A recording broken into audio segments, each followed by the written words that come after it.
and then anything that's like within TP range is like mega danger, right? Yeah. So this is all, off, don't go here or you die immediately, and then you can kind of like just connect the dots a little bit, and that's how you can kind of, does that make sense? That's kind of how you can visualize map control in a way. For sure. Hey, welcome to the video. In this replay review, we're going over an Ember Spirit mid. He's been practicing that hero a lot and still having trouble with mechanics and stuff like that. So that's going to be mainly the focus of the video, but we also go over a lot of different subjects. So I'll timestamp everything down below. If a specific part interests you, you can just jump right to that. This is a long video and it covers a lot of stuff. And also I've added little title screens up in the up in the top right of your screen, so you can know which section you're in. So yeah, let me know what you think once you watch the video. Don't forget to comment. I will definitely answer. Okay, That one. let's see. Okay, so this game felt like garbage, huh? Yeah, Not this lovely. game felt big doo-doo. Yeah, it I felt like I just wasn't strong enough Mm-hmm. at a lot of points to be able to make I mean, I also played it was frustrating because I definitely had some real poor plays, but also like just the nature of the team kind of made it harder and I didn't know what to do to win, you Well, know? Like okay, sure. I didn't feel like I could gank. I didn't Uh, feel like I could outscale, so I didn't really know. so theoretically, you guys could, like, you don't have like a terrible team comp, right? Like you have initiation, you have stuns, you have the ability to split push if you need to, or punish split pushing. Um, they have pretty much the same amount of team fight you do with the puck ult. Um, it's it's pretty close. Like pretty much everybody's like basically single target, right? So it's not Yeah. like either team has an advantage there. And scaling wise, I mean, you got like Wraith King. So like all five of your heroes scale into the late game well, right? Except for no, even Spirit Breaker can scale well into the late games. Like nobody like really falls off versus their Ogre Magi kind of falls off a little bit, but that's kind of it, right? It's pretty. I'd say it's pretty even comp wise, so that's probably not the problem. So we'd have to just look at what happened. So you're laning against Puck, right? Yeah. It felt pretty even. Like it didn't feel like we could really do too much to each other. You were ahead for most of it, and then he kind of caught up around 10 minutes, and then it was very back and forth. And then I'd say by like 20 minutes onwards, he was like ahead of you the whole time. Looks Yeah. like. Um, yeah. Let's see. What about items? Or I'm not an expert on Ember Spirit. I've played him before. I know the gist of what he's supposed to do, but let's see. And you've been doing. It looks like because I went on Dota Buff and I looked at it. You've been doing basically base boots, orb of corrosion, Kaya, Sanj, BKB, Glipner, Ags, like every game, right? I've Last changed game you it mixed it up with around the Lincolns. slightly, but yeah, I've just been sticking to a guide mostly because I'm like trying to understand. I wanted to just like okay, take out the like everything else out of the equation, just Mm-hmm. understand what I'm doing with this hero first. And I've started to get a little bit more comfortable with messing around with the build and figuring out, okay, I could do this and this would be better, or What this is a what are you now. changing up from game to game? Is just like the order that you're buying the items, or what? Sometimes I won't do orb. Depends Mm-hmm. on how ahead I am. Um, Glepnir, I think, is more. I've made it such. To me, it's you know, do I really need it? It's super expensive. I have to feel like it's really worth it to get it. So I haven't been getting it every game. Um, Kind of just staying mostly on Maelstrom for some of these, right? Yeah. Yeah, Maelstrom. I figured most Maelstrom. I think I pretty much built every time just because I felt like okay, it's gonna help me scale. It'll it's extra damage. You know, Yeah, uh, it's not bad. BKB because it's real easy to get burst down, Hmm. and then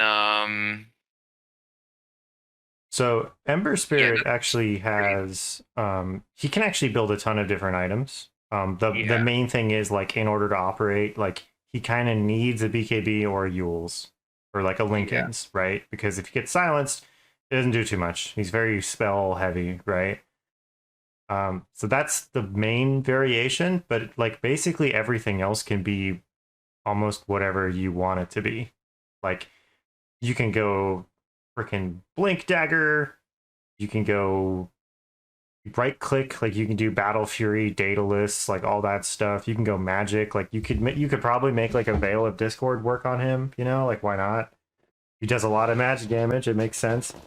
So I don't think the build has to be set in stone on him. It's not like he's, an axe that kind of needs to get like Blink Dagger and then Blade Mail every game, right? Kind of just like has to yeah, do that. Um, you can actually mix it up. Phase boots are fine. You can consider boots of travel. So one okay, thing that a lot of mids are doing now is just getting boots of travel, like basically just rushing it, so that they can show up to every fight and they can split push the map and all that stuff, right? So that could be something to think about. And Ember Spirit can like specifically make really good use of boots of travel because he already is kind of global, right? yeah, So you can like throw a remnant down in base or wherever, TP to a lane, shove it, and then like remnant back. And it's like you just got to go out there for free and it didn't really cost you anything, right? yeah. But okay, let's look at that game. So it was this game here with the Lena. Watch replay.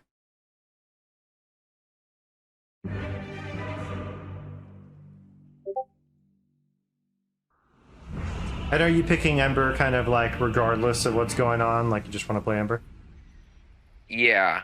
Yeah, it's just been unless he gets Prepare for blocked. battle. And then I think that happened one game and I had played Tiny. And that was fun. I actually like Tiny as well because after a little while you can get real aggressive. Sure. Okay. Axis calling it. It's in the Let's see. bag. So watching your perspective a little bit. We're starting with Flame Guard. Cool.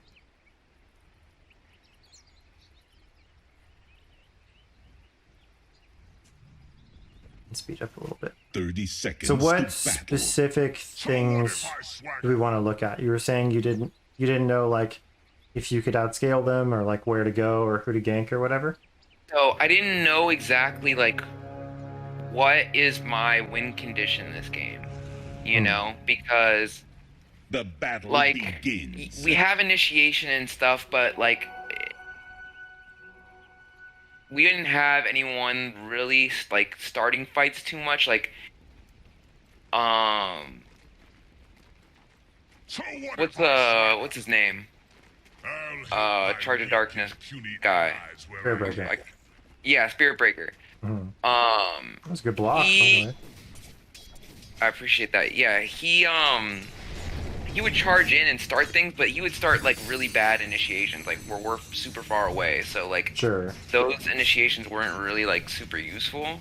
So Mm-hmm. it's like okay, I felt I felt the need to play aggressive, and that ended up with like a few dumb plays on my end where I just kind of like dove into like three people.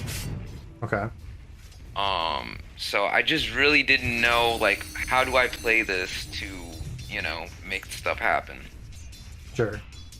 And yeah, Sweetie Soul, it is really cool, huh? I think it's so neat how people made that. Okay. So didn't know how to make stuff happen. I'm kind of just looking at like little lane mechanics and stuff like that as well.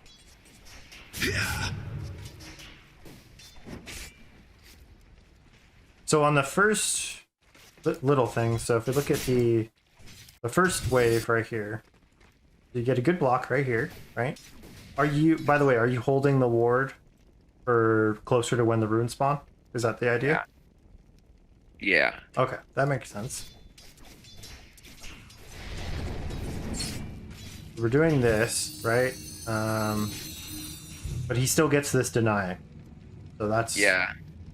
Alright, try and get that one there. And then you're trying to, like, damage him, and then you're missing a last hit here. Yeah, I should... Yeah, I wanted to, like... Because usually in, like, mid, I've been, like, too passive, and it's allowed, like... It's just allowed them to just kind of, like, do what they want. Oh, sure. I tried to be, like... It's one of those things where, like, okay, I'm gonna be overly aggressive, even if it costs me some things. That way I can look back and be like, okay... Oh, word, I should have I should have like looked there to not miss that CS, you know. Yeah, definitely. That totally makes sense. To get in the habit of it, you know, and make it like a normal thing. Yeah, it's like, don't get me wrong, like when I play mid, like I do not lane perfectly. Like I miss a ton of fucking creeps and I take too much damage and I totally screw it up. But like I know that the thing about mid is a lot about like how much you can last hit and zone him away and deny all his creeps, and it's basically just like lane mechanics on crack, right? Like that's what mid lane is. You know? For sure, yeah. I had one game where I ended up stomping it because I really focused on denies, and I ended up way more experienced than him. And that game made me realize how important, like, literally just anything you can juice out of the lane. Every deny, every last hit, like, adds up so much. Totally, yeah. So here, this is a little thing, right? The only reason I'm going over this kind of thing is because you were saying, like, in the game you felt like you weren't sure, like, what you could do or if you could scale, right? So that all starts with the lane phase. Yeah. So if you have a good lane, then your options are more open. So doing things like this, like going to get this rune right now, while he's getting the last hit for free. You don't need it immediately, and your bottle's not here anyway, right? Yeah. So this is like you're getting something, but you're paying to get it, right? Like we missed like 4 creeps there doing that. Yeah, I definitely see that it ends up being a super inefficient trade.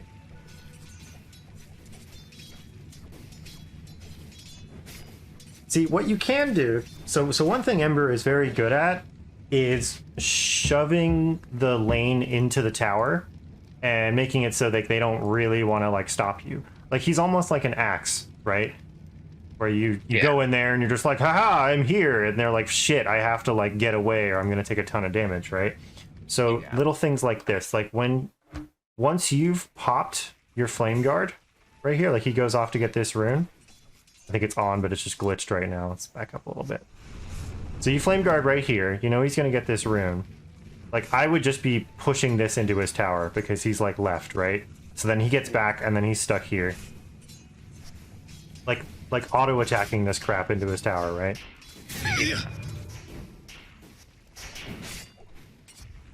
So then he's in this position a little bit sooner. Being snared in fire. What's the thinking on the searing chains there? Is it just to do the damage? Yeah, just to harass. Sure. Doesn't do that much damage. I would say it's not worth it, right? So a better thing would be to try and, like, get a deny on some of these creeps. Yeah, that's something I did in that game versus the ogre. Okay. I focused a lot more on shoving the lane and then trying to get as much denies as I can while, you know, he's got to, like, scramble for him. But definitely here, I definitely could have done it more. Sure. And another advantage Ember Spirit has, I'm pretty sure this works. I think you can use Sleight of Fist to stack and pull camps. I'm pretty sure it'll work from the fog too. So, like, right here, you see the timer, right? The creeps have just met, so they're not going to die immediately. We don't see Puck, right? He's not pushing it. So here, you could walk over here and stack this. Very true. Because Ember Spirit is very good at clearing stacks with his spells, right? So that's one way you can get ahead in mid is, see, like, he was trying to do it here, but I think he messed it up. Yeah. He was trying to do the same thing, but I don't know why that didn't work for him. Okay, I guess the leash on those creeps is a little weird.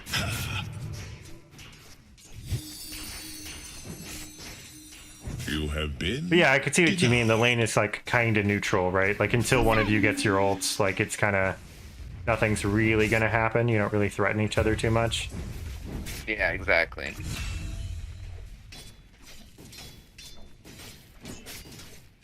I'd say you could have tangoed there as well. True. Well, we won't spend too much time on the lane phase, but just see how it went, kind of. Feel like if we're trying to figure out if we like won or lost it. I mean, you are way ahead of him in last hits, right? So even though it's not like perfect, it's still really good. Could be stacking this just because we're in the area, right? Yeah, no, for sure.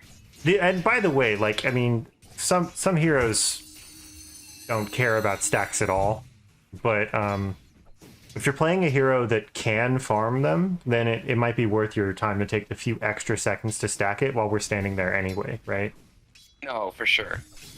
It's just definitely one of those things, like, probably like in those moments when I'm like, huh, what do I do right now? I should just instantly look at the timer and be like, can I stack? Yeah, You know? yeah. No, it takes a long time to learn to incorporate that in, but it's honestly something I think every player should be doing, because if you all stack, it's such a great way to secure yourself farm and like help your team and use this dead time right here. We can be denying this. I mean, if he sees you deny it, then maybe this is the type of thing that like mid players are really good at doing, right?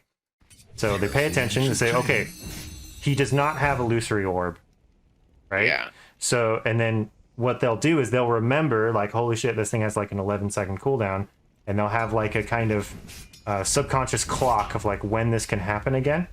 You know, ignoring the fact that like he doesn't have the mana to do it, like he does have the bottle, right? But like right now, you can start denying this, and you know he can't stop this. So the only way he's going to stop it is by walking up and attacking, and he doesn't have illusory orb again. So this is like a power play for you, right? Yeah.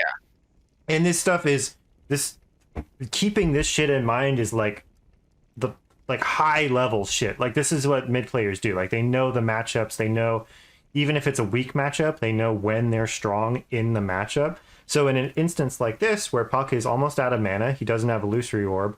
Like this lane is yours. He can't touch you right now. Like you can deny this creep. You can run at his face. Like whatever you want to do, he can't do anything about it because he can't get away from you and he can't kill you, right? And he can't burst creeps. So these should all be denies, right? Yeah, for sure. You might get most of them anyway. Good. I mean, we got 2. That's not bad. We got 2. I'm not saying it's easy, you know, but No, it's the kind of sure. it's the type of thing that in order to win mid, that's the kind of shit you're gonna have to be like paying attention to more. It's more important, right? Because most mids have like low cooldown spells, and so whenever they use them, that's like small windows, right?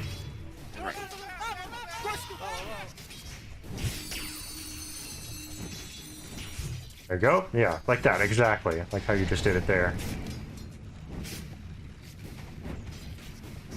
You shall not. And that's one thing that, you know, I'm sure you've noticed by now. Behold, People can my abuse your Syrian flame guard by just denying the creeps because they die at a constant rate, right? Like, have you noticed that yet? No, yeah, it's sort of like acid spray. Right. Exactly. So you want to be kind of doing it in an area where it's not going to end up actually hurting you, right? So you got a little bit lucky with the rune there. Like we did just see him de-ward that, so.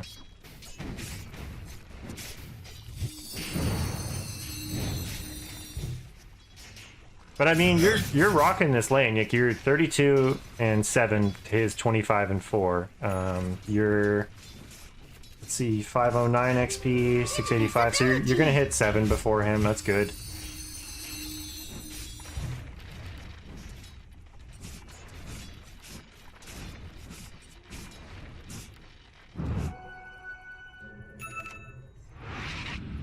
Okay, using that. It's awesome. Now, with the Orb of Corrosion, were you buying that just because it's like what you've been doing, or were you thinking it might help you with a specific hero? Thought it was just kind of generally good. It gave me some like health and armor reduction, and yeah. Sure, yeah. I You mean, know, it's not it goes bad. with sleight of fist. You know, it's gonna hit everybody. So I thought it wasn't really a specific thought. Mm-hmm. I was just like, I feel kind of ahead. Sure. I think So I can afford it. I'm not sure. I mean, I buy Orb of Corrosion sometimes, but I'll buy it on like Tusk, right?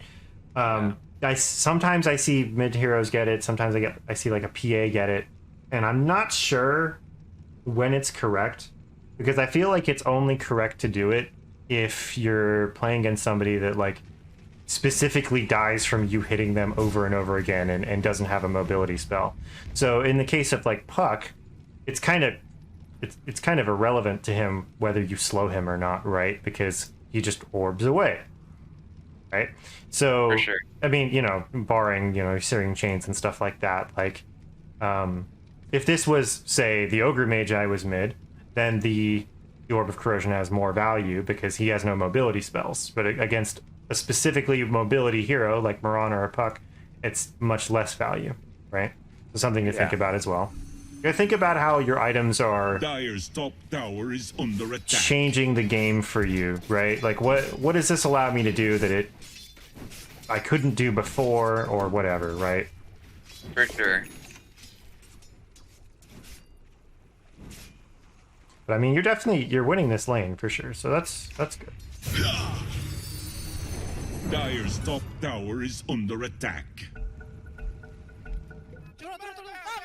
Little things like that. So using the using your remnant right there just to do damage.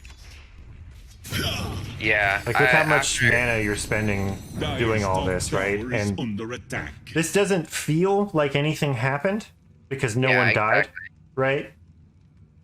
But like doing this on these heroes is like, I mean, you're fucking out, right? So like that's really like, try and avoid doing this type of thing, because this can contribute to like not feeling like you can do anything in the game. If you blow your spells and nothing happens, it's like missing your warlock ult. You're like, shit, I'm useless for like 2 minutes now, right?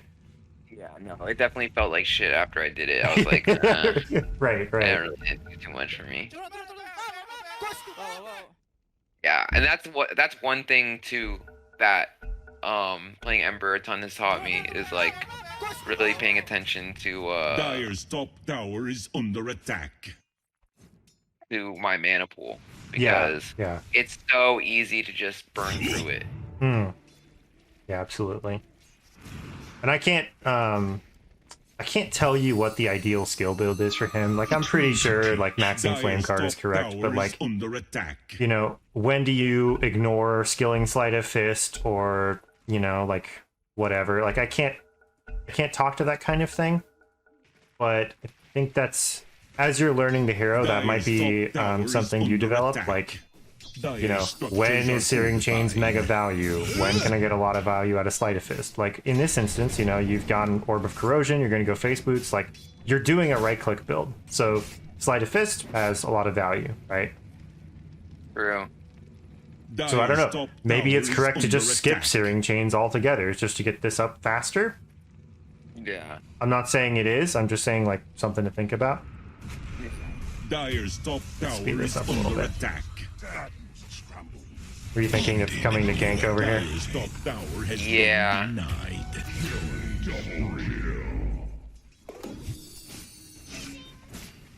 Yeah, it kind of just became weird. They kind of already got a kill there, and Dire's then middle tower is under attack.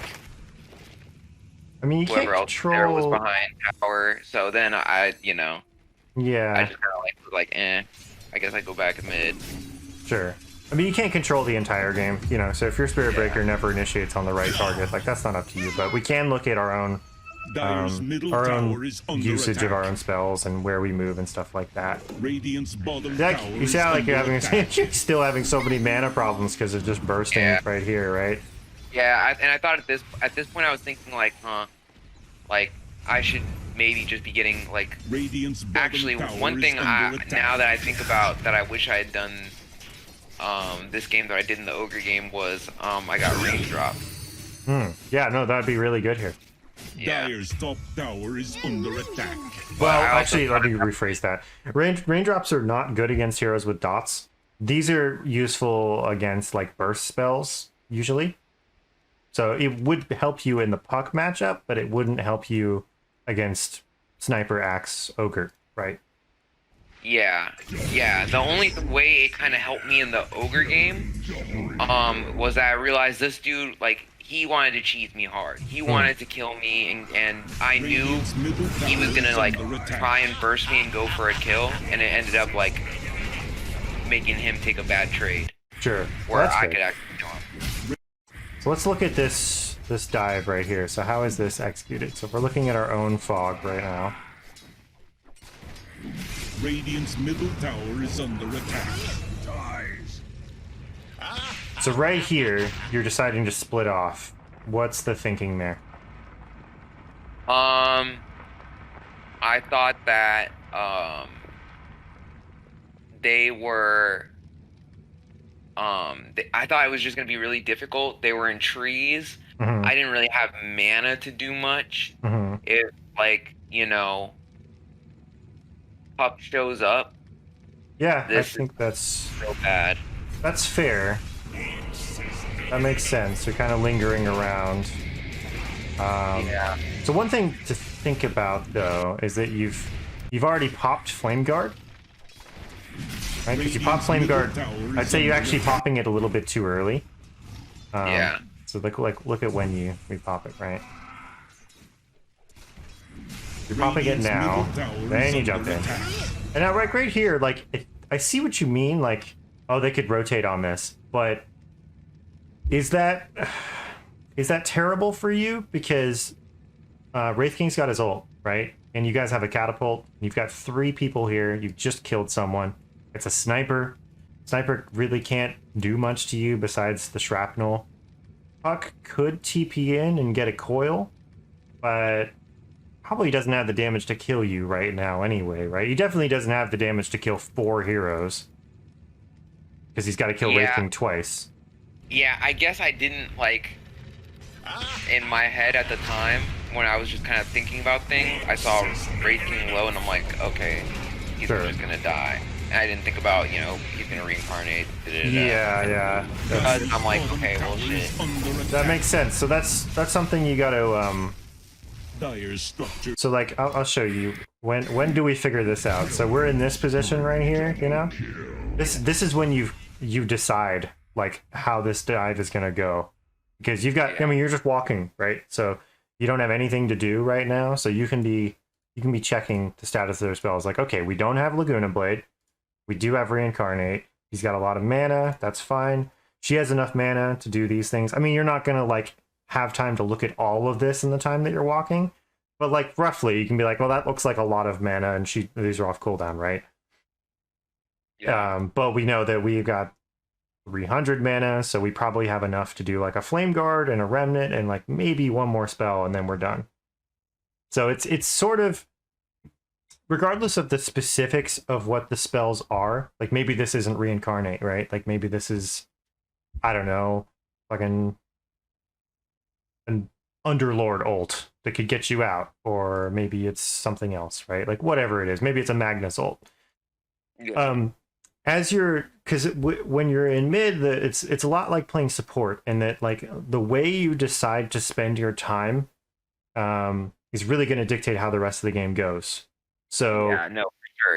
It's a lot of big decision making that way, and I can definitely like feel it. It's like, the game can be decided by, a few like good ganks.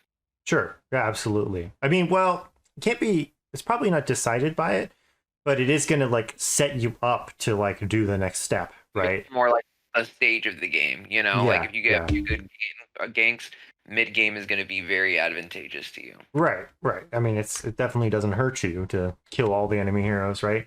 But this is like where if you're gonna go for a tower dive, even if you're not playing mid, this is where you need to assess what the strengths, like what is your current situation when you go in, right? So in this instance, we know we have Reincarnate, we have enough for her spells, we have our Catapult. So if they're fighting us and not the Catapult, then we're getting free damage on the tower. That's good.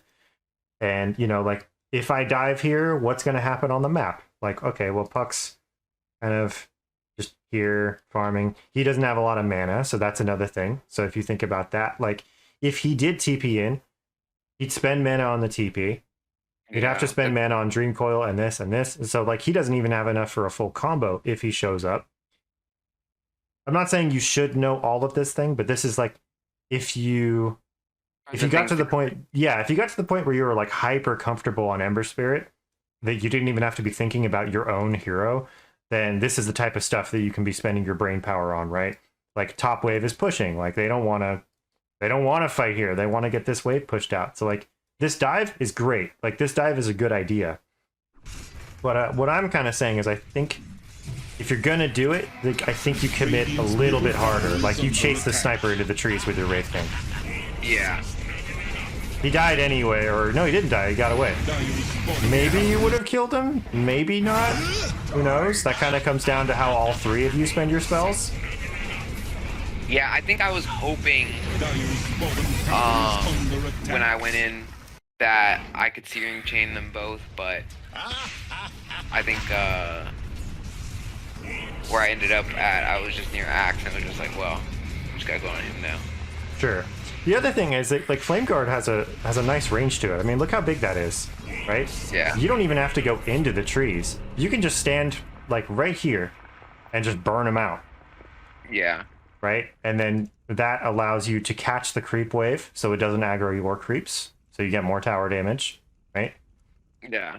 So like while this is up, it's kind of like, I mean, it's a long cooldown, it's expensive, but it's very powerful. So when you pop this, it's a little bit like a Sven ult. It's like, now I'm gonna go, right? Kind of thing. Yeah. So, if you just sit over here with Flame Guard burning them out in the trees, like you sit like right here and just kind of burn back and forth, you catch these creeps. Maybe you can get some right clicks in if she ventures out. Maybe you don't get the kill, but this is one of those things that may have like helped you out a little bit more. Right? And now you're out of mana, so it's a good idea to back off. And that's the other thing too, right? So like you were saying, like, well, I don't know if Puck's gonna show up, and I'm out of mana, and so then the question will be, well, if midway through the gank you didn't feel comfortable doing the gank, then should you have tried it in the first place, right? Does that make sense? No, for sure. Because if you'd done that with full mana, then you could be 100% confident, right? So that's where this is snowballed. Like you blowing all your mana right here has actually, like 3 minutes later made it so you couldn't hard commit to this gank, right? I mean, you did TP back to base and stuff like that, but it's a general pattern of you spending a lot of mana because you're harassing with Searing Chains and Sleight of Fist and kind of flame guarding a lot. So you just don't have enough mana to really be sustaining the playstyle. So yeah, in that respect, like maybe your build should reflect that. Like if this is the way that you want to play Ember Spirit, then you should be buying more mana, right? Yeah, definitely. I could be getting clarities at the very least, to do something. If not, clarities, like raindrops. I would try. I would try maybe in your next game. Try skipping the orb. You can still go phase boots, whatever. Try getting Yules like super fast. Yules is super fucking value this game. Like if you look at what they have, mainly like the Puck silence. Like the Puck silence shuts you down, right? Like he is a total counter to Ember Spirit. Like he sticks him in place and he silences him. That's like the worst thing ever for Ember. Yeah, you know what? Now that you say it, I think it's one of those things that it was happening to me all game, and I didn't think about that. Like I didn't think about like, and on other like, if I were playing a support or something like that I was super comfortable with, I probably would have thought like, oh yeah, I can get like something to purge the silence. Sure. Now that you mention it, yeah, I didn't even think about it till I had BKB, and I'm like, okay, I can just BKB through the silence. Right. But you know, Speedy rune of still, haste. if you BKB through the silence, like you're committing a lot there compared Yeah, to and BKB is more expensive, and you know, it doesn't give you mana regen. And it's a different item. It sort of accomplishes the same goal, but it doesn't. The build-up is rough, and it doesn't help you in the mid game so much, right? Radiant's This was good. This was a good bottom tower is rotation under here. attack. Let's see. Yeah, I don't know how this. I guess he probably must have gone to the left instead. We Oh, were lost you the still sniper. looking for him? Let's see. Where'd he go? Radiant's bottom tower is under attack. Oh, well, we have it. We have to put it on bog both teams. Let's see what the sniper did. Oh, okay. Were you still looking for him right here? Yeah. Yeah, for sure. Yeah, he ducked off in like the perfect place. So, okay, so this here's another one of those inefficiencies, right? So you're in this area now, and you have very little mana, right? Yeah. So what's the goal with walking across the map here? I guess I just wanted to be there mid lane, make sure the wave doesn't push into our tower. Feeling like you're glued to mid lane, right? Yeah.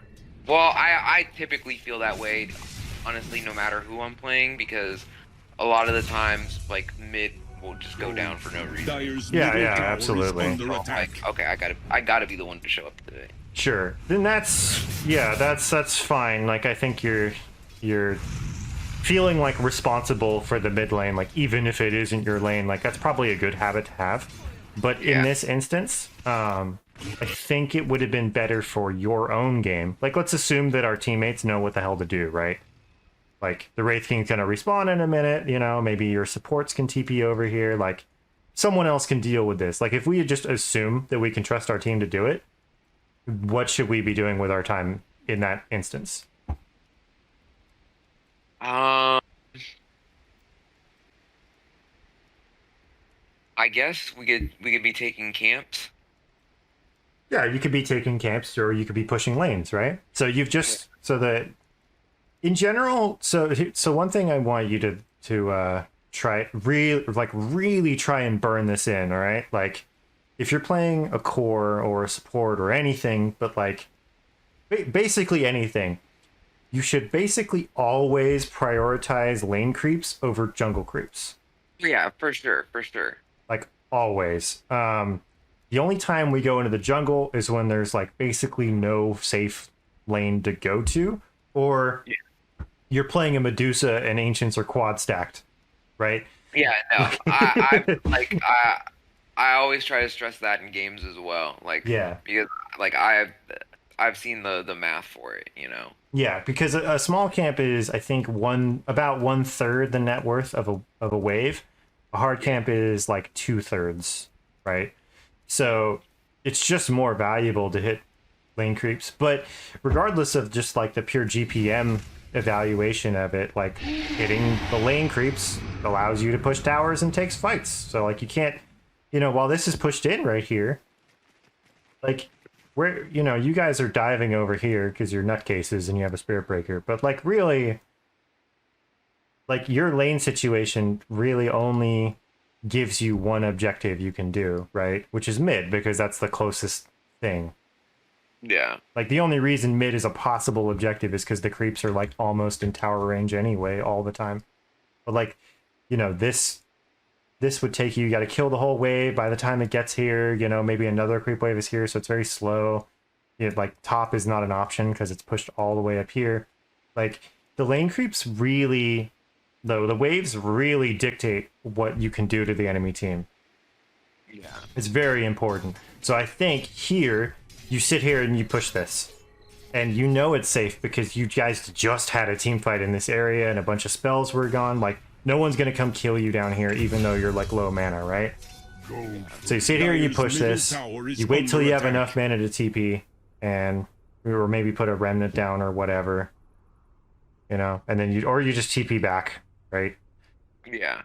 Because that's where like having a little bit more mana regen would help you out in these instances, like post fight. Like, okay, I can just remnant and TP home or whatever, right? But anyway, you can just sit here and farm this area now, because you do need to farm as well. You are a farming hero, so like while you're doing lane maintenance, this in like good job for noticing that mid need to be pushed out. This should be someone else's job at that stage of the game. Yeah. It's 15 minutes. You've blown your whole load to come help out in this fight bottom, which is good. So you are now on like, you're taking a little break, right? Yeah. Yeah, no, ideally it should be, you know, one of the supports pushing that lane, and then I should be able to push bot. I mean, really, like, whoever's nearby should do it. It should always be a core pushing the lane, because, you know, farm priority exists for a reason, right? But it's just whoever's closest can deal with this. It's different, like, so, if you're talking about, like, you want to set up an objective for later, then doing what Abaddon is doing this is kind of what your Wraith King should be doing, right? Like, he should be doing the, you know, the non-critical lane pushing to set up an objective.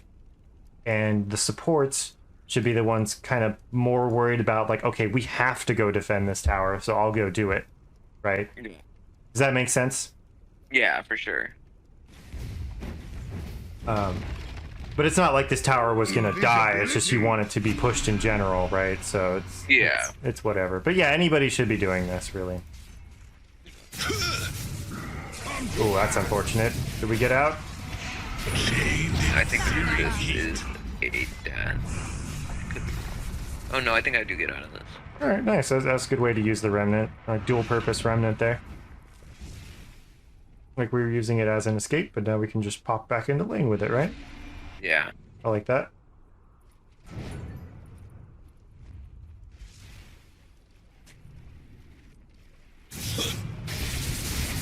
So, this kind of thing, if you do this against higher rated players, 100% they will kill you here doing this. Yeah. Yeah, that's like the worst place to be, because you don't have vision. Especially, well, yeah, especially without vision, but that's one of the most dangerous places now that I'm looking at it, yeah. I mean, look how dangerous this is, right? Like, you don't have vision. They just ganked you here. Like, they just ganked you here, and then they all went missing. Like, yeah. The only, like, let's look at this. Like, how much information do you have? I'll watch it from the Ember perspective, right? So we see 4 heroes. Okay, we got to TP back because they just went on us. What do we see? We see Puck top. Let's look real quick. Puck has TP scroll and Blink Dagger now, so that's something you should be noting as well. Like, oh, he's got a big item. Okay. We come back here. Immediately, we just run back in the same place we just got ganked. Like, you should die for this, honestly. Like, this is a big oops right here. I think it's kind of like, I don't know, for whatever reason in my mind, even though I did use the TP, I'm like, okay, I remnant back to mid lane. I've committed to mid lane. Realistically, I could have walked bot. I guess Lena's there, or well, I mean, there. Yeah, even if you want to use the, yeah, even if you want a remnant back here, right? Like, look how much stuff you can do instead. Well, so we come back, right? I've rewound too far. Okay, remnant back. All right, what do we got for options? Our fucking supports are taking all of our farm, so that's great. That's the only thing so this is like what should be happening is you should be able to come over here and farm this camp in this camp, right? You know, because Wraith King's down here farming anyway. That's what should be happening. Yeah. So because that isn't happening, then you feel like, well, this is the only place there is to farm, right? But yeah, that's part of the problem. And like, this is like something that really often happens. So it's like, okay, if Wraith King's jungling down here, and if I go bottom, he's gonna end up walking into the creeps, which ideally that should be his rotation, you know, like taking the lane creeps whenever they come up to the tower, pushing it out, then jungling some more. Like, realistically, he should be doing that. But then it's like, it just happens over and over where it's like, okay, then I'll go to another lane, and someone else will come into that lane, and I'm like, I don't know. And you're I just don't know. playing like musical chairs Yeah, with the lanes, right? exactly. So, okay, so what you can do to help with that, that kind of like this shitty nobody knows what the fuck to do pub mentality of like, well, just walk over here, here's the nearest farm. Basically what everyone's doing is they just have a homing beacon for the nearest gold, right? Yeah, and They're usually my solution to that, like, is when I play offlane, I'm like, okay, I'm the offlaner. I'm gonna be aggressive and take enemy camps, sure. wherever I feel like I can most safely do that, because I also think that's part of what it is. Like, if a support wanted to, farm a jungle camp, that's cool and all, but if that's what they're gonna do, they can at least do it on the other side of the map. Yeah, right. That might be more risky for them. That's kind of what you got to do. Right. So for me, it's like that's usually what my solution would be. I guess I feel Well, like I don't know. With Ember, it's a little bit harder for me. I well, do know just the fact that you're thinking about what farm should go where is already putting you miles above everybody else in this bracket, right? So that's already good. Like just thinking about like what is safe farm, what is dangerous farm, just being able to categorize that. Because if you had to categorize it right now, like what would you say? Which wave is the most dangerous, and what's the least dangerous right now? Yeah, easily top is the most dangerous. Mm-hmm. Um, bottom is the least dangerous. It's Mm-hmm. hugging a tower. And then And mid would be the in the middle, right? yeah. So don't go farm up here. Maybe leave this for the Wraith King, I guess, right? Because especially because he doesn't have ult, like this should go to you, like to Wraith King. But this is not really safe for you to farm, so this should be reversed. This should be the Lina pushing this out while you go farm this stuff, and Spirit Breakers should stop. Just stop. Stop hitting this. So anyway, the solution to this, because it's already good that we're thinking about it and that we can identify it. The solution is you got to communicate with your team. You got to tell them like, hey, can you leave that camp for me, please?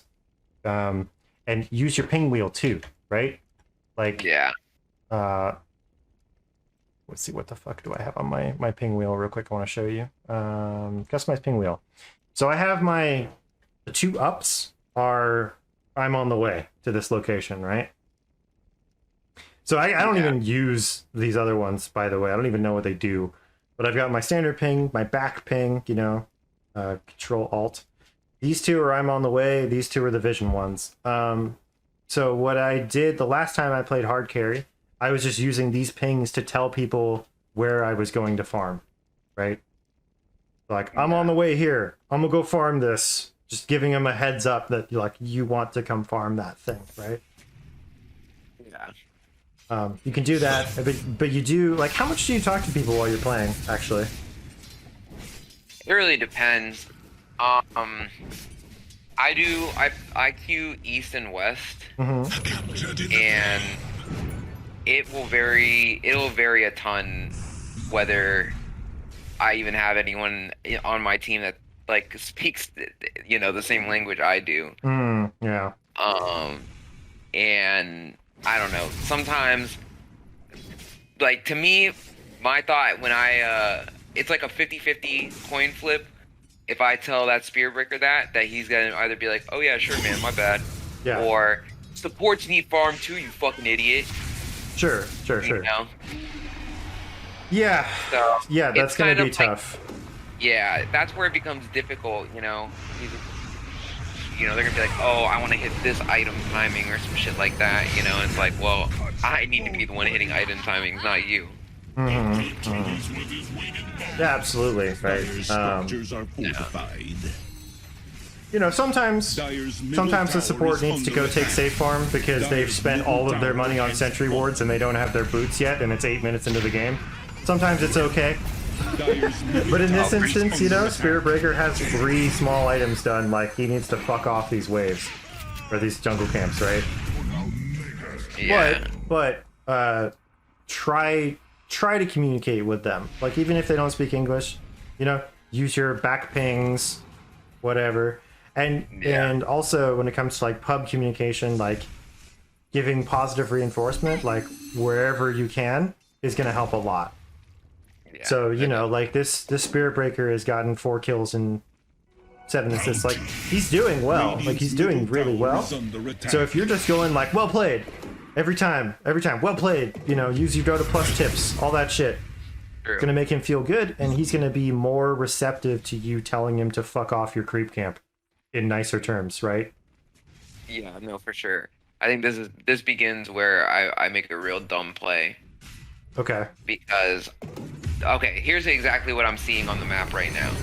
I'm seeing like everyone is like sitting mid, like doing nothing. I feel like, okay, this is how the game's gonna be until the enemies like smoke up or Spirit Breaker charges in on somebody that he shouldn't and gets killed again, and the game's just gonna like slowly like come out of our grips. Okay. I need to, you know, make some sort of aggressive move. If they're you know, mid and kind of like at a standoff with each other, maybe I can like go for this kill. Now, it's probably the worst kill I could have gone for, you know. On the axe in a jungle camp. Yeah. Yeah. But that was the logic behind it. Okay. Oh my god, they rotated on you hard. Yeah. Okay, so what could we have done differently here? Definitely not engaged. Well, so I think your thinking on it is not actually bad, right? So Yeah. like the fact that you've seen one hero here. I mean, you're going now. So before you do this, like the information you have, let's see. I don't know, Radiant Fog. We just see the axe up here. This is pushed in. Radiant's middle tower is No one is under pushing attack. bottom.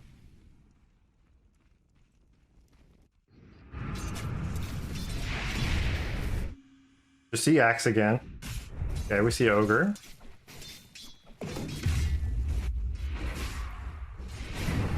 So you actually, when you did this, you didn't actually have this information yet that Mirana and Sniper were here. So that's one thing, right? If you knew for sure that there were 4 heroes here and they were getting in a team fight, then like, yeah, sure, you can go for a kill on this axe. Like, I don't know if axe is a priority fucking target for you, but like, if you can kill him, then why not, right? Yeah. But we didn't actually have all the information we needed before we went for it. Yeah, definitely. Because Puck is right here. And what happens? Ogre Magi TPs immediately. Because they're not actually like stuck in this engagement. Right? Yeah. So just because you see them doesn't mean they can't rotate. Because like that's something to think about. Anytime you go for a kill or a team fight near a place they can TP, like the shrine or a tower or whatever, if you don't know the status of everybody's TP scrolls, then you should assume that everybody has a TP scroll and everybody might show up, right? So yeah, that's why, like, yeah, after I just was like, maybe that would have been acceptable if it was like Mirana or somebody I could have bursted, you know, somebody that like. Well, your hero doesn't burst, right? So that's the thing. Like outside of you spending all of your remnant charges, like you don't burst people down. Like your main damage is a dot, a maelstrom that has a chance to proc, and like this does 300 damage. That's not bad. And then this is kind of, you know, whatever. Like you're not really a burst hero. You're not I mean, I guess it's similar, kind of regardless, right? But I don't know. It's not it's not like you're an invoker with a Yule's Sunstrike combo where you actually could immediately kill someone, right? Yeah. You have to invest your time, and it takes you a little while, but eventually you kill people just because you're not built yet. You're not gonna like sleight of fist crit this guy for 1600 damage, right? I know for sure. Especially the axe as well, who's built, you know, a ton of tanky items. Like you're not gonna burst him for sure. Yeah. Yeah, maybe that's just like a fault at like how I'm thinking about the hero in general. Yeah, I mean, so Ember Spirit is really good at killing people that can't get away from him and, you know, can't deal with the damage slash block of Flame Guard, right? So, Sniper, fucking Sniper is a great target for you because he's squishy and, you know, outside of items that he purchases, he has no way to, like stop you, right? Yeah. So yeah, identifying like who's actually a good target for you to go all in on, you know, like spending your remnants and all that shit. Like that's going to be important with Ember Spirit or Void Spirit or Storm Spirit. Very important, right? Usually, trying to burst the offlaner is not going to work out. Yeah, for sure. But anyway, so what could we have done differently here? I think you, like you said, you just need to wait for more information. Like you need to know exactly what these heroes are all doing here. You know, like maybe you go for this because you see that all three of them don't actually have TP scrolls, and so this is kind of fine. This is going to be a 1v1. But until you have that information, you should catch this next creep wave. Right? Yeah. You know, shove this in again. Because this is kind of forcing it where you don't need to. Like you could have even just farmed this camp and farmed this wave. Right? Yeah. And now the wave pushes in, and then somebody has to react to it, and then when they react to it, you have more information, right? But yeah, like, does that make sense?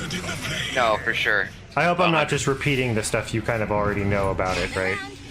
No, definitely. Like, I mean, honestly, I thought of Ember more as a burst hero, but it really doesn't make sense as much. I mean, you can burst, I'm sure, obviously at a certain point, and, you know, on certain targets, if you, like, remnant spam, then you can, but in general, he's not, you know, he's not Invoker, like you said, you know? Yeah. Where their kit is built around just, you know, shitting damage. Right. It's not like a Skywrath or whatever. I mean, I'm actually trying to think of, like, what heroes would be good burst heroes, like, if you wanted to do that. Like, I guess like Meepo, Morphling, Quap. Oh yeah, Quap definitely. Shadow Fiend, definitely a burst hero, right? No, I would say Ember Spirit is closer to a Huskar or a Death Prophet and like how they get their kills, and that it takes a little bit of time. They got to stay next to people and wear them down, right? Yeah. They have high damage output, but that damage output is spread over a little bit of time, right? Yeah. That makes a lot more sense. Or like a Razor, like how does Razor kill people? Yeah, Razor has to, you know, literally be leashed to them, and you know, he's got to sit there and like I'm getting ready to kill you. Okay, I'm gonna kill you now. Like it's like he definitely works up to it. You know, like a TA can be a burst hero, Tiny can be a burst hero. Like they definitely exist, but Ember is much more in the dot category. He's also a bit of a skirmisher when it comes to team fights. Definitely. I've noticed that like a lot of my best fights coming from the outside of the fight, you know? Yeah. Coming from like, I think we had one game where I got like, we ended up losing, but I still got like a ton of good fights off following up on Enigma ult. Okay. Yeah. You know, because then they're literally just sitting there. I can do all my shit, and you know, it's like a good assist to a fight, and like a good like, oh, we took somebody down. There's another person they're getting away. Remnant to them, Searing Chain. Now we just got an extra kill. Right. Yeah, and that's the thing with his kit, right? Like he can lock down at max 2 people. So he's much better in isolated circumstances or playing the edge of the fight. It's not like like a Kunkka that runs in and is like, here's my combo, I stun everybody. Like you know, he definitely needs to like take his time. Like I had a friend when Ember Spirit was new that was trying to play it, and we just kept telling him, it's like, no, dude, you need to like spam Sleight of Fist like, you know, 6 more times than you're doing it before you like hard commit in with your remnants, because he was just thinking like, oh, remnants do damage, and he would just blow all of his remnants immediately, get a kill, and die. Like he just didn't understand the hero, and the hero is much more skirmishy. So I think Radiant's bottom tower I don't is burst under all of my attack. remnants at once, but I've honestly played Radiant's it pretty bottom similarly. tower You know, has like fallen. find a target, remnant in, BKB, you know, and that can be good sometimes, but not every time. And that I do that most of the time, and that's kind of like led to me like getting focused in fights, whereas maybe I could have like, I don't know, found a better situation to like jump in. sure. Do you know anything about like medieval history or ancient history? I guess it depends. Like you're familiar with like horse archers, right? Or like Kind light cavalry, right? Where yeah. you know, like this Spirit Breaker would definitely be like the medieval knight with a lance. Like he just hard commits all the time. That's his only option. Is I just go at him, right? Whereas Ember Spirit is much closer to like a horse archer in his play style, right? Like I whittle you down, whittle you down, whittle you down. Okay, now you're low because I've taken no damage in this exchange, and now I can hard commit and rout you from the field, right? Yeah. If that makes sense.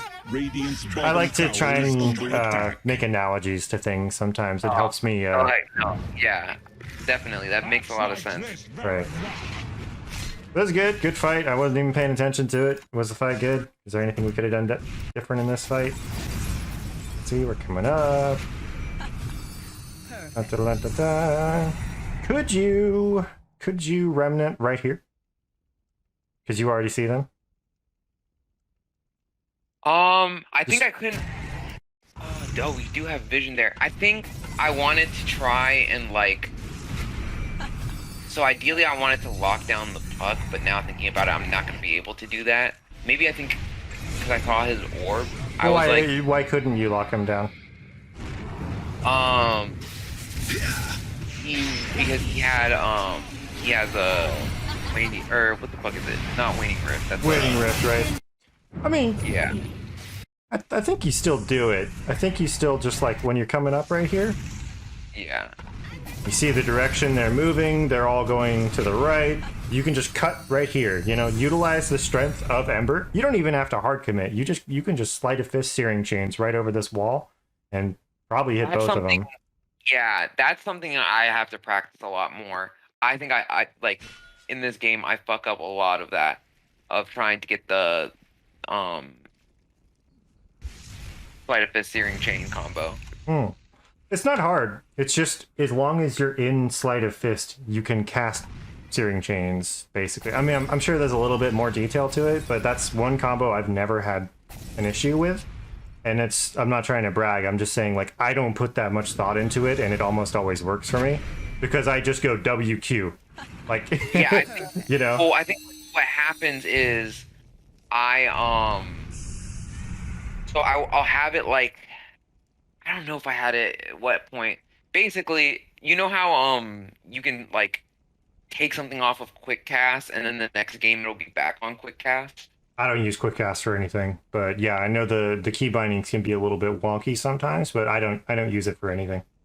Is that like okay. League of Legends, like where if you just put your mouse here and then you press W, it does sleight of fist there without using your mouse? Yeah, so Yeah. I have I have most of my skills on quick cast by Okay. default, but I take them off. And I think for a lot of this game it just like skipped my mind to take sleight of fist off. And so I'll like misjudge the range and I'll like, you know, because like if you sleight of fist one like a single target, and I didn't think about that here. These are two targets, it'd probably be way easier. But if you sleight of fist like a single target, you gotta like instantly Q Yeah. to get the chains off.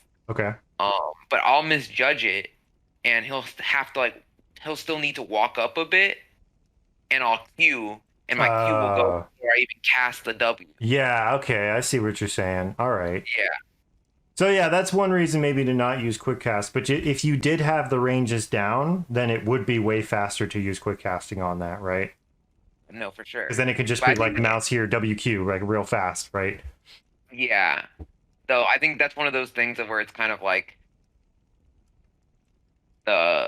you know, You can, by the way, there's a good. you You can change it per hero. Unit specific hotkeys. Yeah, but the thing is, I've noticed that it doesn't stay for whatever reason. Okay. All right. Like I'll change them, Mm-hmm. and then it might be like during the session, like if I keep playing Dota without like exiting, then it'll be fine. But then as soon as I log back in, everything is back to auto quick cast. Yeah, that's a bit weird. I don't know. You might have to come up with your own solution for that one because I don't use quick casts.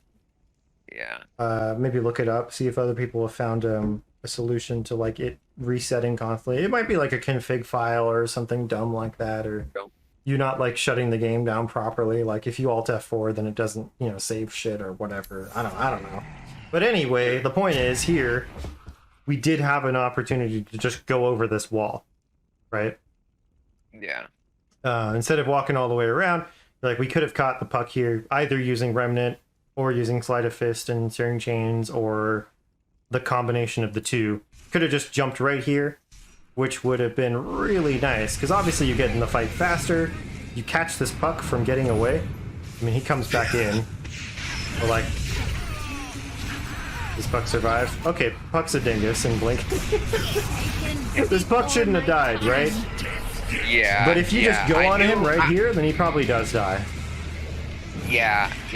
See, that's the thing. I was like, fuck, this dude is about to coil us, and right before he gets like perma-stunned, I think I was trying to move away from everyone because I knew that was what was coming. But fortunately, he just had a real unfortunate time there. Yeah. I think you just run straight here. You run straight up to this wall and you boom right over. Which is kind of nice because if you think about it, like this, besides the mechanical advantage of I'm getting there faster, it also has an effect on the enemy team. So like right now, this is stuff I utilize all the time, right? Like whether or not something is actually good or well executed is sometimes irrelevant to me because I know the other team like can't handle me doing it like mentally, right? So if I jump over this wall, you're doing a lot of things there, right? So if they're not super familiar with Ember Spirit, they just might not be expecting this path. Like in their minds, the danger is here and the stairs, right? That's where most heroes will have to walk up to get to me. So purely by doing it, it can throw people off because they're just like, they might be just thinking in terms of like basic heroes that just walk everywhere, not people that can fly through things, right? Yeah, for sure. The fact that you're coming from an area that is like kind of fog, like if you come up like right here, I mean, they had vision, but imagine this ward's not here and you come in from the fog and suddenly you're on top of them, right? Yeah. Most players don't have the mental fortitude to evaluate a situation perfectly when you surprise them like that. Yeah. So most likely what's probably going to happen is this puck will immediately phase shift simply because you surprised him, maybe drop the dream coil on just you and then run away. And now you've made him fuck up by surprising him, right? No, for sure. Maybe not. Maybe he's perfectly, he conducts himself perfectly and he doesn't react badly. But it doesn't matter because you have the advantage in this instance anyway. Like, your team is chasing them. They're in the middle of killing the ogre. Like, they're on the retreat here, right? And you can tell that by their movements. Like, look at the way they're moving, right? Like, when this starts, like, do they look super confident here? No. Right? Because if he was confident, he would have just jumped in on this illusory orb. Right? Yeah. Like, Puck's an initiation hero, and he just chose not to initiate with one of his spells. So they don't want this fight. Like, Puck throws that out, doesn't commit. Okay, clue number one that he doesn't want this fight. Starts walking the opposite direction. Okay. Mirana is not leaping in and doing Starstorm, right? She's just chucking an arrow and then standing there. So, like, long story short, we could have killed the puck sooner, because him blinking in like that was not guaranteed. This is purely him being stupid, not you forcing him to be stupid, right? No, for sure. Taken before my time. And then we go finish the axe off down here. Very good. Yeah, I mean, so you played the fight well, but it could have been a little bit better, right? That's all. Yeah. Like maybe theoretically, if you jump here and you get the puck immediately, and then the sniper walks up and ults somebody, then you just jump on the sniper right away. Like potentially, potentially, not guaranteed, but potentially going over this wall and getting this done faster gives you the sniper kill as well, and it's a full 5-man wipe, right? Not guaranteed, but those are the types of things that you can do to like have a higher impact, right? Like make sure that when you do something, it's potent. Yeah. No, for sure. So I'm not saying that was bad. I'm just saying, you know, could have been better. That's all. Yeah. This ends up poor, I'm pretty sure. Yeah, it looks like that's unfortunate. Uh-oh. This is where the Yules helps you. Right here is Yules. Yeah.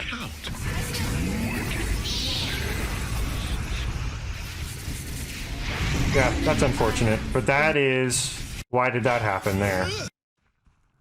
Your place is here.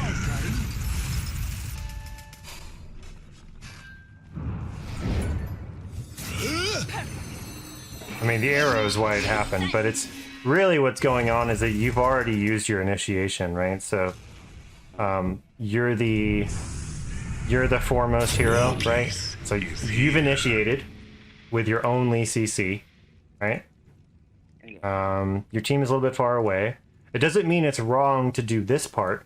Not wrong to do this part. This is fine. You're fighting for this area. Like, fuck off. This is my high ground. Get out of here, right?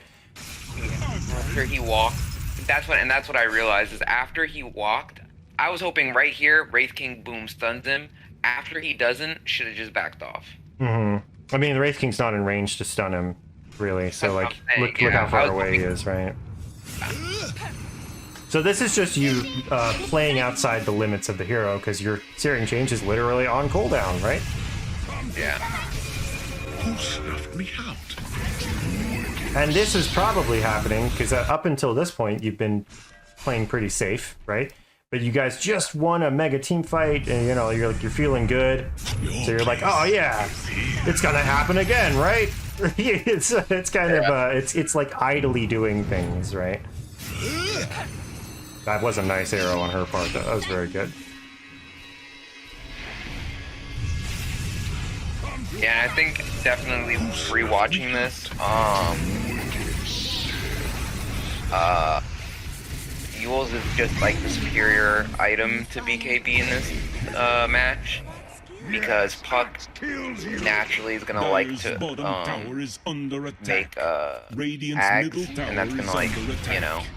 I mean, even if he doesn't get the Ags, I mean, his Ags just makes his spell a little bit more of the same spell. Just more damage, more duration, stun goes through immunity. Oh, I see what you mean. Like how it goes through BKB? Yeah, I see that. Now, you know, it doesn't really matter. And I think that actually is a thing at one point it kills me through immunity, but I knew it would. I was just trying to, like, play out from the edge of it and accidentally went past too far. For sure. But yeah, Yules there will just, you know, I can't walk away with BKB, but at least with Yules I can kill time. Yeah.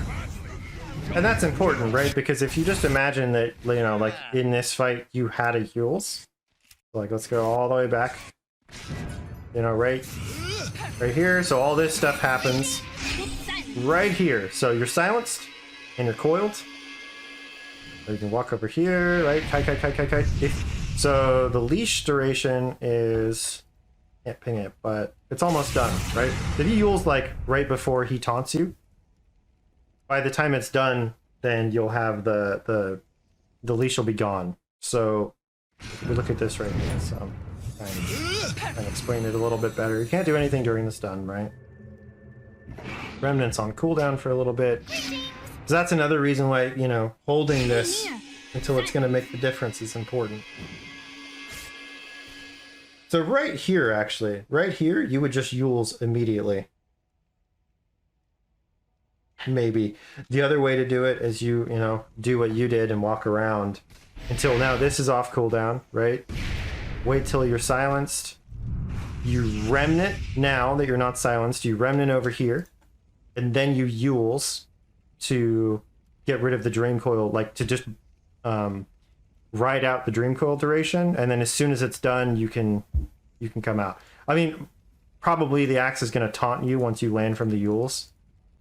But barring that, like that's how that can be helpful. Like even though the Yules doesn't break the coil, it gives you time to like do other stuff while you're coiled, right?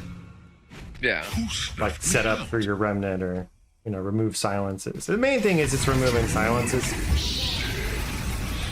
But Yules is such a goddamn good item. Like you can go BKB and Yules. You probably don't want to get them in that order. Or, you know, get them back to back, but there's no reason you can't buy both. Yeah, I guess that's true. Like on a hero that is so dependent on casting spells and jumping into the middle of the fight and casting their spells. You know, it's not like your Lina where you play on the edge of the fight and dump all your spells. Like you have to get into fucking melee range to do any damage, right?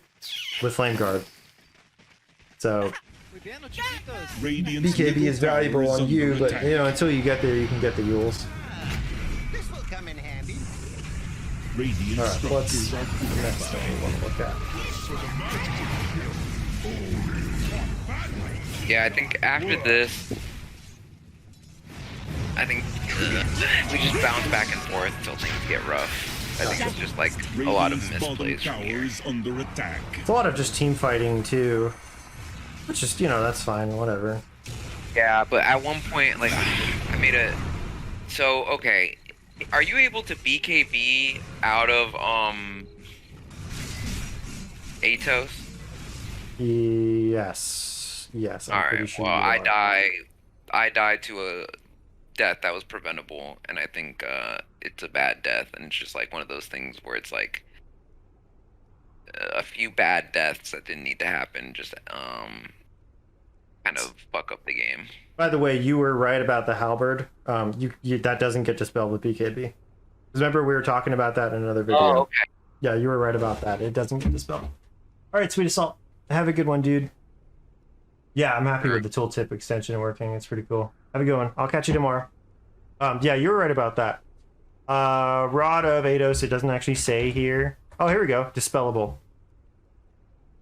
So yeah, you can get rid of that. Let's see. I don't wonder why that says it, but like other things. Okay, Orchid is dispellable. Rod is. I know Yules is. They made it so you can dispel Force Staff, which is really weird. What else? What other effects are there? Maybe the Scotty Slow? I'm not actually sure. Oh, you can dispel Diffusal Blade Slow. So, BKB is a basic dispel. So, like, I'm not exactly sure the difference between strong and basic dispels. I think it's just like a hierarchy of some spells get dispelled and some don't. Yeah, like Scythe, dispellable by strong dispels only. Like BKB, if you could cast a BKB, like while you're a Scythe, it wouldn't actually remove the Scythe, right? Because it's only basic. But yeah, you can BKB a Rod of Atos off. Tower has fallen. Yeah. Oh, yeah, at one point I just died because I don't do that. Tower is Gotcha. under attack. Behold my searing A few like preventable deaths where it's just like Sure. So when you're out middle tower is doing under things like attack. this, you should have a remnant down somewhere. yeah, I thought about that.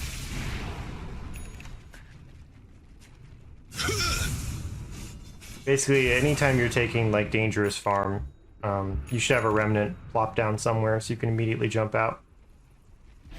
But I think this is fine, you know, you're pushing the side lane. Showing up to like every fight that's there. That's good. Speed it up a little bit more.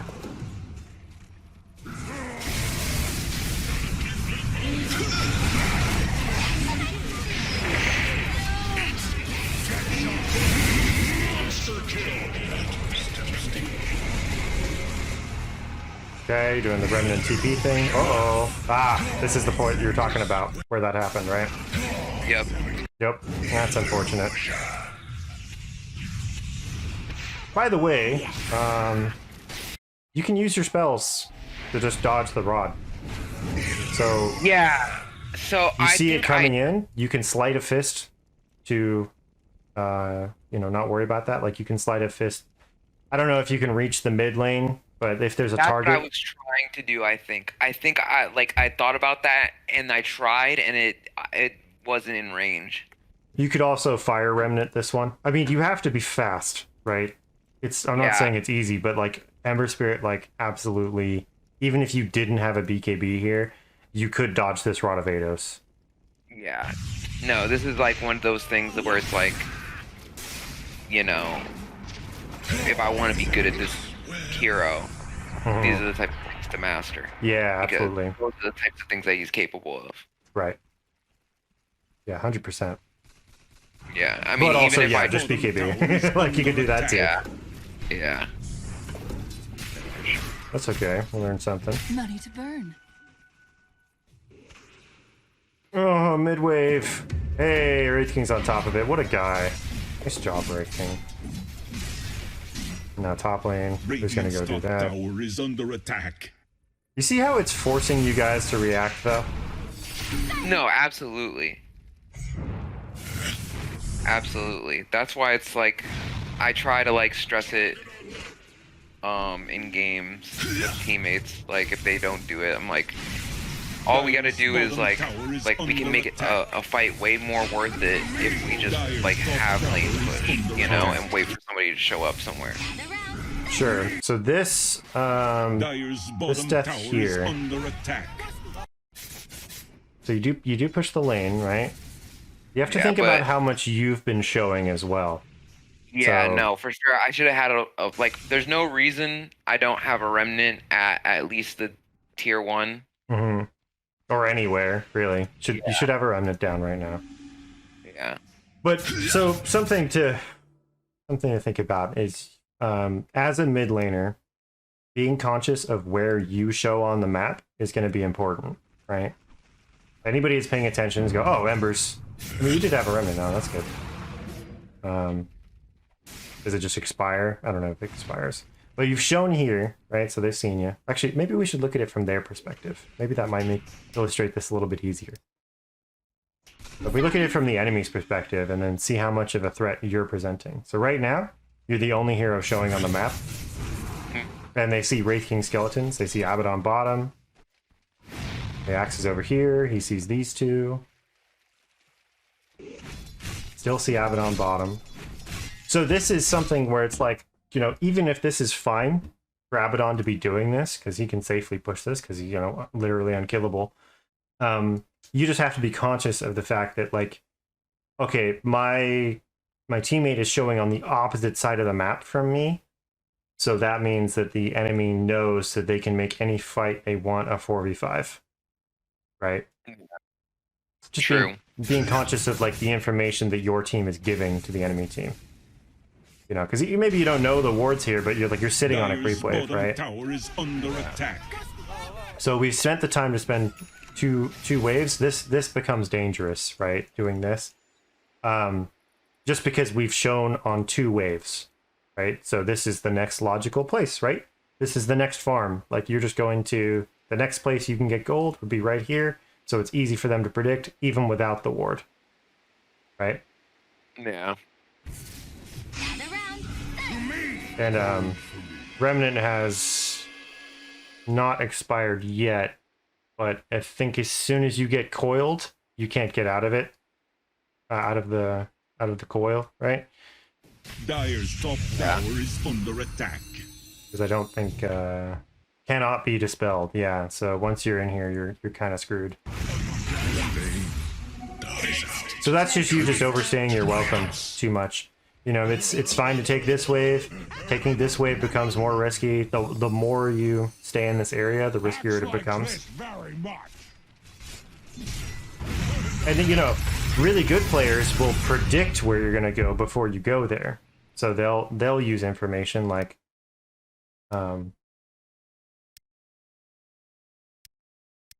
okay, we've shoved this wave in. They know someone is gonna come deal with this. So what they'll be doing instead is, you know, instead of all being over here like this, is they'll have someone push it in and then they'll all wait right here. They'll wait for someone to show up and then just kill them because they've forced you to show up. So like also TPing in on top here, like what if they were all standing right here, you know? TPing up like aggressively like this is gonna get you killed like one day. So one day someone will set this up on you and they'll get you killed. So what you should do is TP back here because you have no information, right? Does that make sense? No, yeah, definitely. So let's see. We did our remnant thing, which is good, but now the remnant is nullified by the puck ult, right? Yeah. That's a good edge. Dire's bottom tower is under Yeah, they attack. just kind of dumped a whole bunch of CC on me. Dire's top tower is under Space attack. created, I guess. Yeah. Yeah, no, that death shouldn't have happened there. This very much. That's okay.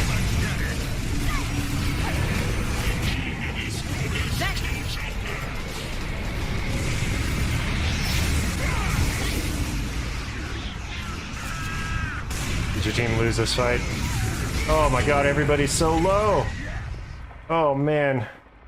I mean, the That enemy was team is honestly- probably choosing to take this fight because you're dead. But if they Yeah. had chosen to take this fight anyway, look how low. Like, you could have cleaned up in this fight if you were alive for this, right? For sure. Like, I mean, just one sleight of fist might have taken out two of them. Right. Radiant's middle tower is So. under attack. Yeah, it's just at that phase of the game where if you die, Radiant It, structures are Radiant's middle it can mean you tower is lose a under tower attack. or a Rax or a Roche or whatever, right? Radiant's middle tower has Yeah, fallen. those two deaths were preventable and definitely set the game on its, like, the course it ends up at. Right, right. But that's okay. I mean, so we learned on this one. We had two ways to dodge this spell here. Yeah. Actually, so on this death here, where the Radiant's Mirana top tower is did the Rod of under Ados and attack. stun, there were 4 options, right? So the first is that we don't remnant back to this area. Then we're just not in this situation at all, which is Yeah. maybe an answer because your team isn't there anymore, right? The second is we could have used Sleight of Fist. The third is Fire Remnant. The fourth was BKB, either before or after the Rod of Ados hits you, right? So we got 4 solutions to that one. This one is just, I mean, this is just playing without enough information, right? So For sure. if we go back to, it's going to be a while back. Let's see.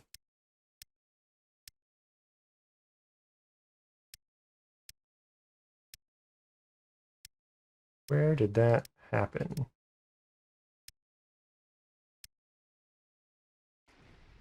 So you've seen them all mid, okay? That means this wave is safe.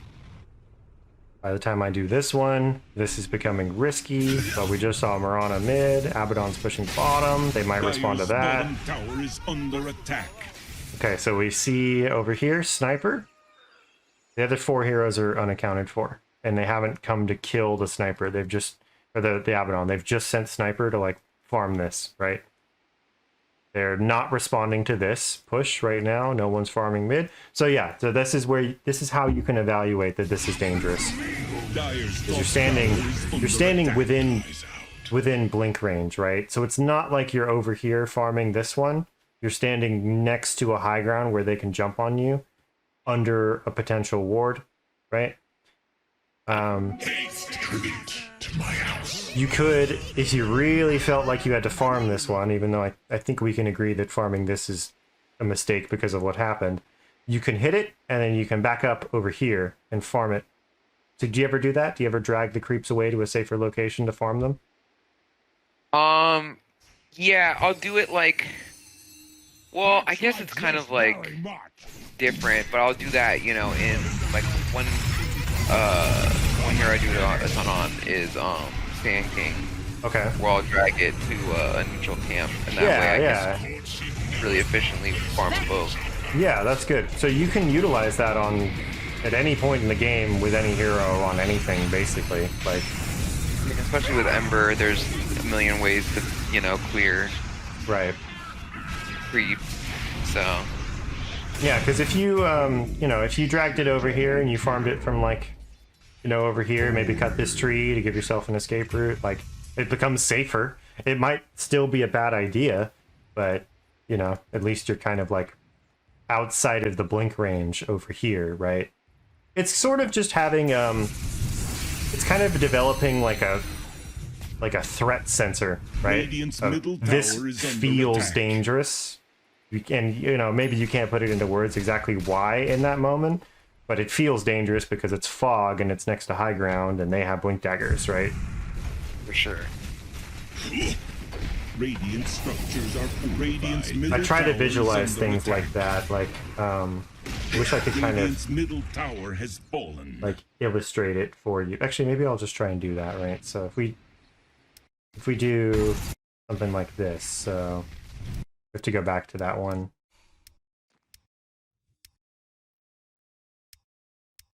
This is what I try to do sometimes. So I'm going to screenshot this real quick, and then I'm going to open up MS Paint and kind of show you what I mean. Gotcha. Let's do display capture. Okay. So let's paste this in here and grab just the mini map. Cut new. All right. And then let's resize this bitch. Boom. Okay, here's our map, right? So what I try and do sometimes, and this helps out, is actually visualize or mentally visualize like what is safe and what is not. So, you know, anywhere you have vision or anywhere your team can TP to is safe, right? So this is all obviously, you know, a safe area because it's in TP range. Anywhere that's near your teammates is also a little bit safe. So this area, right? Anywhere that's within blink range, you know? So if you have an axe, like that's an extended range, right? Anywhere you have vision is also like kind of safe. This is why, you know, like pushing the creeps matters, because then you can kind of connect these things and be like, well, you know, these are pretty close together. We are roughly controlling this area, right? Like, Yeah. does that kind of make sense? And then for so sure. the areas we're scared of, or well, this is kind of fucking scary. We don't have vision here. This is scary, right? This is all scary. And then anything that's like within TP range is like mega danger, Yeah. right? So this is all, you know, awful. Don't go here or you die immediately. And then you can kind of like just connect the dots a little bit, and that's how you can kind of, does that make sense? That's kind of how you can visualize map control in a way. For sure. So, you know, in this instance, it means like, well, bottom's pretty safe to be in. Like we have vision in the area. There's areas to TP to, you know, I'm gonna do that one as well. We kind of have contested Roche control because we're on both sides of it. We don't have good vision though. And so like as your waves push, this is how you get like more map control, right? Because it gives you vision. And then once people have boots of travel, that's extended even further. So if this creep wave, right? Let's just grab this guy real quick. If this creep wave is up here, you know, now it's kind of giving you a little bit of vision. And then if we connect the dots over here, it's like, oh, suddenly like now this much more of the map feels safe, right? You know, if we have a ward up here, then that feels safe or some, you know, like, does that kind of make sense? Oh, for sure, definitely. But this is just what I try and do. Like I try and just picture it in terms of like, I control this area and they control this area, right? And that's how I try to make decisions. Like I literally try and visualize like green and red, you know? Yeah. And that can extend onwards to like spell ranges too, you know? Like you can get down to like really nitty-gritty details of like Dire's bottom tower your is own under personal attack. threat ranges or enemy threat ranges, right? Yeah. Like if we go right here, like if they stand on the edge of this and blink from here, you know, he can blink all the way out here. Like you're standing just barely on the threat range. So in order, Yeah. if you pull it over here, right, then he's got to walk down the hill, and then maybe you see him, right? It's also nighttime while you're doing this, by the way. So that's another thing to consider, is that your vision range is reduced. True. And I don't keep track of this shit, but you know, like it turns daytime right here. Yeah. So if you're standing back here, you would actually see him walk down to get into blink range first. I mean, like, you have to have like really good reaction times, but that's maybe this is not a good example of like where this could be utilized to guarantee that you don't die. But if you keep this type of like creep dragging thing in mind, it could help you in other instances. Dire's top tower is under attack. My house. Acts like this very much. So does the game just kind of go downhill from here? Because like the Yeah, mostly. I don't think there's too much. I don't think anything like super crazy happens. I think mostly they just kind of push their advantage. Maybe we like take some bad team fight or something like that. But yeah, like your team shouldn't have fought there without you, definitely. yeah, it just kind of yeah. After at this point, I was like, there's not much left that's gonna happen here besides pain. Okay. Radiant's top tower is All right under then. attack. Well, we can move on to another one if you want to, unless you feel like there's anything else to learn from this. It's up to you, man. No, unfortunately, I think that's all the time I have today. Okay. Right on. But yeah, no, I think mostly, yeah, things like this happen. Wraith King gets caught out alone. You know, we all just kind of just like, I don't know. It's snowballing off of like one person makes a mistake and then the entire team dies trying to fix it, right? Yeah, exactly. Yeah. Okay. Well, what are the takeaways then from this game? What are the lessons we learned? Definitely. Pick like 5 or something. We talked about a lot of stuff. Yeah. Definitely visualizing the map in the way that you talked about. I kind of known about that, but I don't put it into practice as much as I like absolutely should be. Okay. Like I think about things as far as vision, but I guess I don't think about like, you know, I don't know.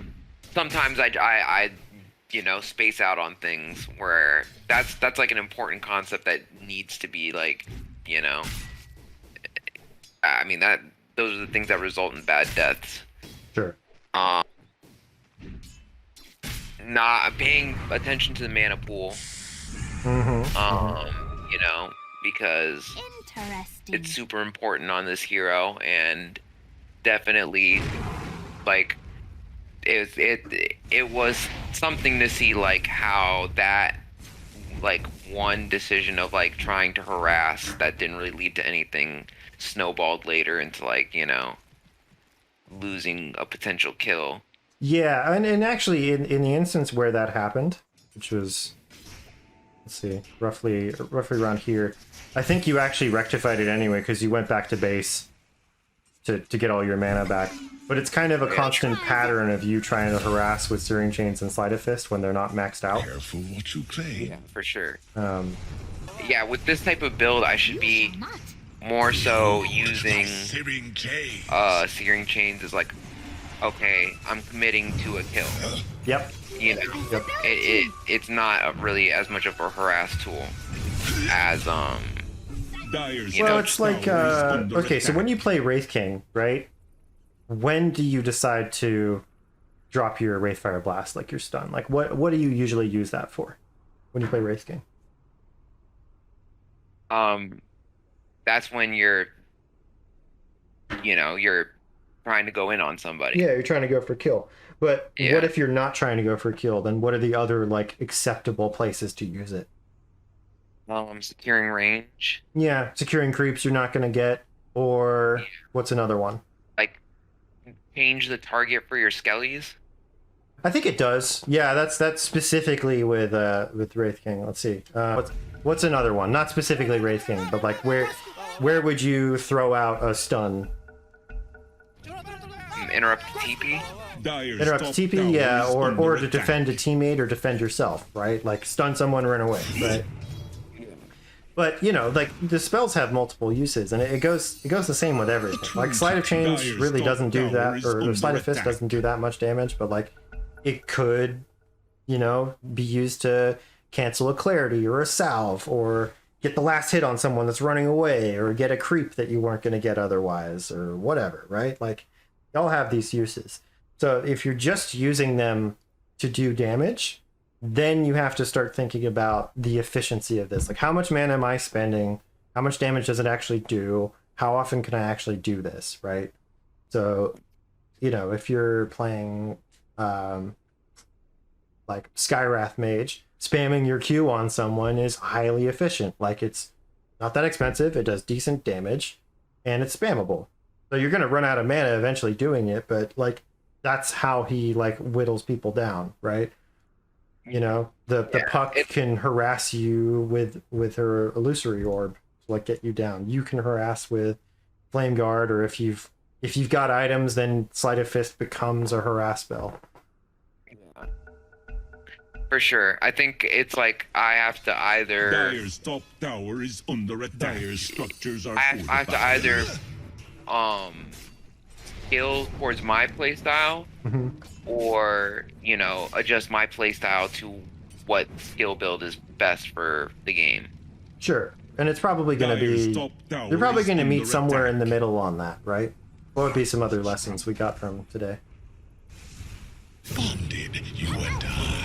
Well, I mean, Dire's one top that, tower you has know, been wasn't like denied. maybe a like conceptual lesson, was just that, you know, the way in which Ember Spirit works as far as damage wise, Sure. because, you know, I definitely thought about that the wrong way.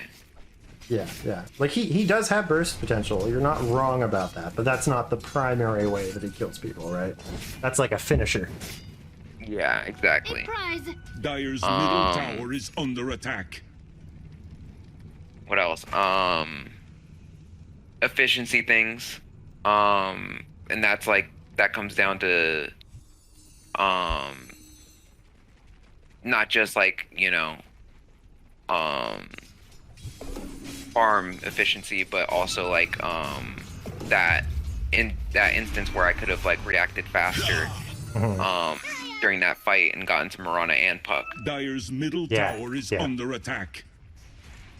You know, It's like really exploiting what the hero can do, right? Radiant's Exactly. bottom Yeah, tower I need is to like under if my attack. hero does something, you know, and he's really good at something, why am I not playing that? You know, like you have to play, you know, the playstyle of the hero to get, Radiant's you know, bottom tower is under attack. the most out of it.